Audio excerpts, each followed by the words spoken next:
Morning, friends. So today we are going to discuss the question of chemistry that was asked in JEE Advanced 2021 in paper 1. It is passage type question. So quite easy. JEE Advanced 2021 paper 1. It is a passage type question. In subjective one, so you have to write out its answer up to 2 decimal, round off up to 2 decimal. So let's see the question. For the reaction X, just see, for the reaction X is a solid, goes into Y and Z. So we know that for solids, activity is considered as constant, or you can say 1. Only one is the gas Z. So the plot is given ln Pz by P standard. It is, you can say, P standard is 1. For solid, we consider it as a activity as a constant, versus 10 to the power 4 by T. X-axis is 10 to the power 4 by T. This is your X-axis. And it is your Y-axis. Where Pz is pressure in bar, Pz is pressure in bar of the gas Z at temperature T, some temperature T, and P psi is your pressure, and it is 1 bar. So P, it is 1 bar. So you can say it is the diagram for ln Pz to 10 to the power 4 by T. And here also given some conditions. D ln K d by dt is minus del H by R. This is given in the question. Given.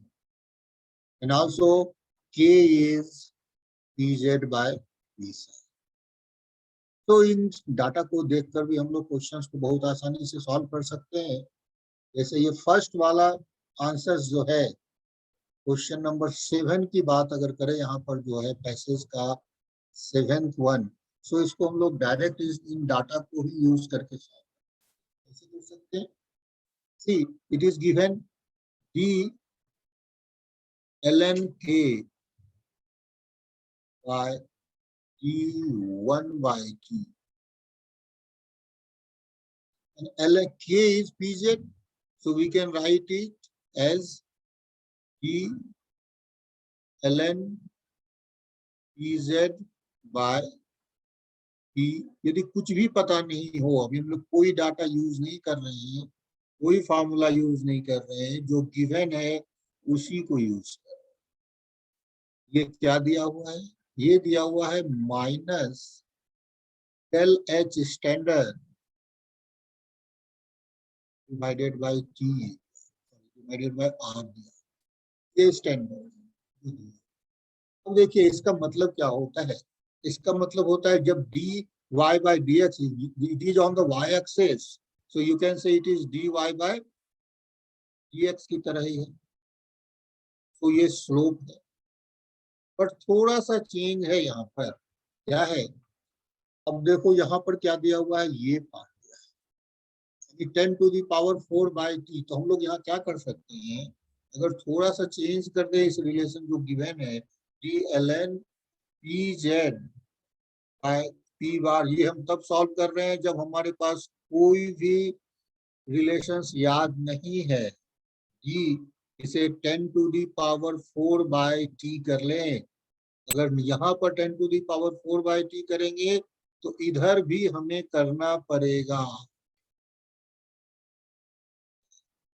और ये जो है slope है given line का, यही तुम्हारा slope हो जाएगा ऑफ गिवन लाइन. सो आप बहुत आसानी से डेल एच निकाल पाओगे. अब स्लोप कैसे निकाले? स्लोप ये है ना, एक लाइन का स्लोप क्या होता है, यही होता है। तो as a from the mathematics you can easily find it slope. कैसे स्लोप निकालें? अब देखो, इस पॉइंट का कोऑर्डिनेट क्या होगा? इस पॉइंट का कोऑर्डिनेट है -3, 10, करेक्ट ना? और इस पॉइंट का कोऑर्डिनेट क्या है? -7, 12। कोऑर्डिनेट हमें पता है। तो स्लोप का फॉर्मूला सभी लोग जानते हो, y2 minus y1 divided by x2 minus x1। तो अब देखिए हम लोग लिख सकते हैं, सॉरी मैंने यहाँ पर कोऑर्डिनेट गलत उल्टा लिख दिया है, इसको ठीक कर ले। कोऑर्डिनेट को ये उल्टा कोऑर्डिनेट लिख दिया है। इट इज 10, -3 होगा, और ये जो है 12, -7 होगा। ये हमारा कोऑर्डिनेट है। तो y2, सो हम लोग क्या लिख सकते हैं? y2 को -7 माइनस ऑफ -3 डिवाइडेड बाय 12 -10। तो अब देखो क्या हो गया, -4/2। So our slope is -2। यही स्लोप है। तो इस स्लोप को हम लोग इसकी जगह पुट कर दे, -2 equal to -del H standard divided by R। आपको यहाँ भी 10⁴ लिखना पड़ेगा, जैसा कि हमने चेंज किया था। तो ये 10⁴, देखो नीचे 10⁴ किया, तो इधर भी हमने 10⁴ कर दिया है। इस रिलेशन में हमने क्या किया है? मल्टीप्लाई किया डिनोमिनेटर को, डिनोमिनेटर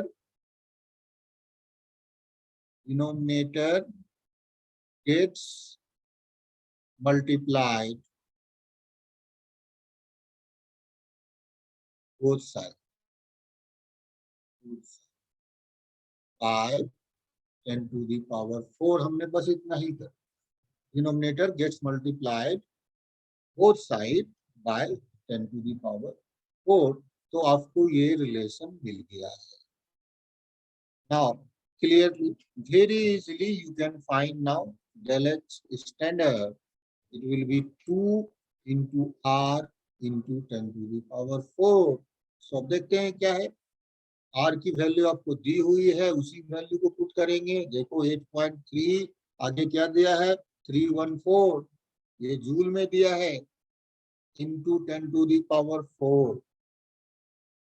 तो आप इसे क्या लिख सकते हो? इसे लिख सकते हो 8, 2, 6, 16.10⁴। ये जूल में है आंसर, लेकिन आपको आंसर किस में निकालना है? देखिए standard enthalpy 3 kilojoule per mole. Kilojoule में कन्वर्ट करेंगे तो क्या होगा? ये 166.28 इंटू 10⁻³ जूल।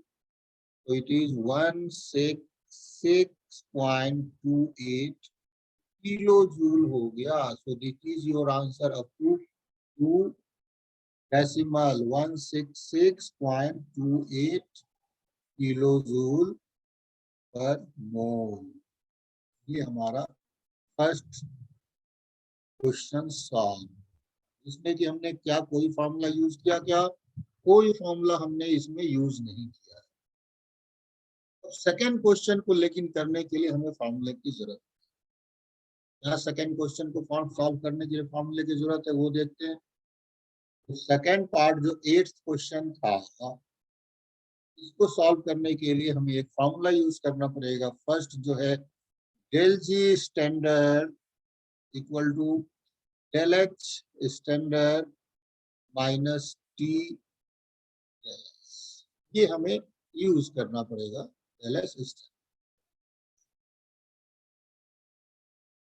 तो इसको यदि यूज कर लें तो हमारा क्वेश्चन ये solve.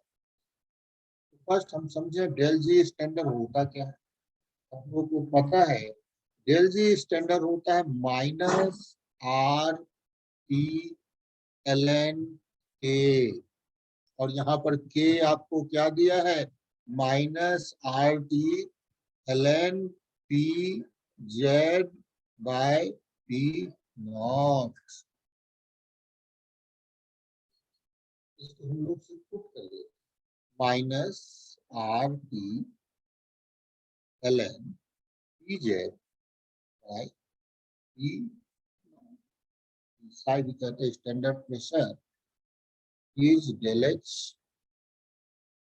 Standard minus T del S standard. देखिए यहाँ से L N P Z by P psi की वैल्यू क्या होगी, ये हो गया minus del H standard divided by R P, ये प्लस हो जाएगा del S standard by R, ये वैल्यूज हो गई। जरा सोचिए इस जगह जो है ये पार्ट क्या है, अगर हम लोग इसको 1/t लिखते हैं और minus del H standard by R लिखते हैं, ये तो हमारा स्लोप है, और ये डेल एस बाय आर क्या है, ये y इंटरसेप्ट है। ये क्या है, y इंटरसेप्ट है कि नहीं है, ये y intercept, and it is ln pz bye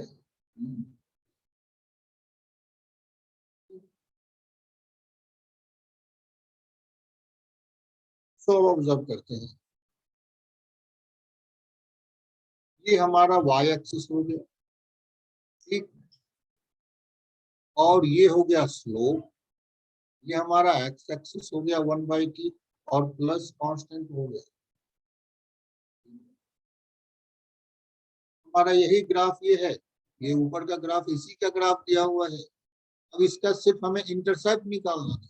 intercept क्या निकाल सकते हैं, इस दो पॉइंट्स अगर दिए हैं, दो पॉइंट्स दिए हैं हमारे पास, क्या क्या दिए हुए हैं, स्लोप तो हमने पहले ही निकाल लिया था -2, और कोई भी एक पॉइंट ले लें, और पॉइंट मान लो हमने 10-3 ले लिया, कोई भी एक पॉइंट 10-3 ले लिया, तो इक्वेशन आ जाएगा y + 3 - 2x - 10। देखिए y + 3 - 2x + 20, so y equal to -2x + 17 हो गया। So this is your intercept। Intercept हमारा 17 है, तो आप कह सकते हो यहाँ पर del S standard divided by R की वैल्यू हो गई,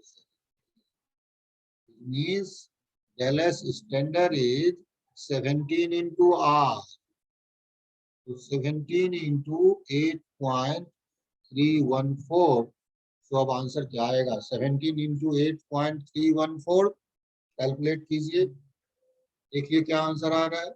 सो हम लोग इससे डायरेक्ट भी निकाल सकते थे, ये minus del H by R, अगर हम लोग चाहते तो यहाँ डायरेक्ट भी कर सकते थे। क्या करते, ये यहाँ 10⁴ यहाँ कर लेते, और इधर भी जो है 10⁴ कर सकते थे, यहाँ पर 10⁴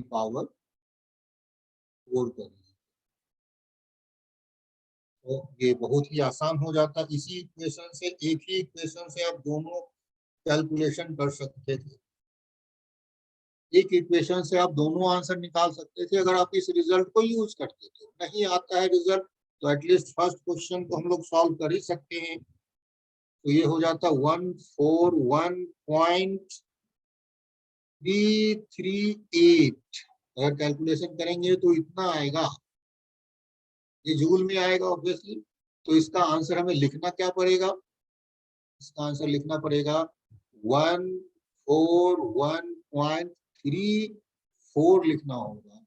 ये जूल यूनिट्स लिखा हुआ है, जूल पर कैलोरी पर मोल, तो वो भी ध्यान रखना पड़ेगा हमें, जूल पर केल्विन पर मोल, जूल पर केल्विन। तो ये दोनों आंसर हो गए हम। तो अब देखिए फर्स्ट का आंसर हमने क्या निकाला, फर्स्ट का आंसर है 166.28 है और सेकंड का आंसर है हमारा 141.34 है। तो ये दोनों आंसर इवन फर्स्ट क्वेश्चन हम लोग सिर्फ मैथमेटिक्स को, सिर्फ ग्राफ को देखकर आसानी से सॉल्व कर सकते थे। सेकंड क्वेश्चन के लिए हमें रिलेशंस की जरूरत थी, जो कि ये रिलेशन था। इस रिलेशन की हमें जरूरत, अगर ये जानते तो इसको जानने के बाद हम लोग इस इक्वेशन पे आ सकते थे। ये जो इक्वेशन है इसको थोड़ा सा हम अच्छे से लिखते हैं, ln Ez by En। अगर इस इक्वेशन पे हम लोग आ जाते हैं तो आसानी से क्वेश्चन को सॉल्व कर पाएंगे। दोनों वैल्यूज एक ही साथ निकाल सकते, दोनों वैल्यूज एक ही साथ निकाल। अदरवाइज फर्स्ट क्वेश्चन तो डायरेक्टली सॉल्व। तो कैसा लगा इसका मैथमेटिकल सॉल्यूशन? ये कंप्लीट मैथमेटिकल सॉल्यूशन है जो मैंने देने का प्रयास किया है आप लोगों को। ये इजी था क्योंकि इसमें मैथमेटिक्स के वे से मैंने सॉल्व किया है। आप लोगों को लग रहा होगा केमिस्ट्री में सर ने स्ट्रेट लाइन का इक्वेशन यूज कर लिया, और आईआईटी के पेपर में तो कुछ भी यूज किया जा सकता है। ये बहुत डिफिकल्ट नहीं है आईआईटी के पेपर में ऐसा करना। इतनी जल्दी आप क्वेश्चन को सॉल्व कर पाते हो इस तरीके से। फर्स्ट क्वेश्चन तो आप देखते के साथ कर सकते हो। यहाँ तक सेकंड पार्ट की बात है, ऑब्वियसली थर्मोडायनेमिक्स का ये फार्मूला स्टैंडर्ड फार्मूला ही है, del H equal to del H minus T del S को यूज करना पड़ता, और यहाँ से जो इंटरसेप्ट होता वही आंसर। तो कैसा लगा ये हमारा जेईई एडवांस का थर्मोडायनेमिक्स का क्वेश्चन जो सॉल्यूशंस मैंने किया है? आशा करता हूँ सब कुछ आपको अच्छे से समझ में आ गया होगा।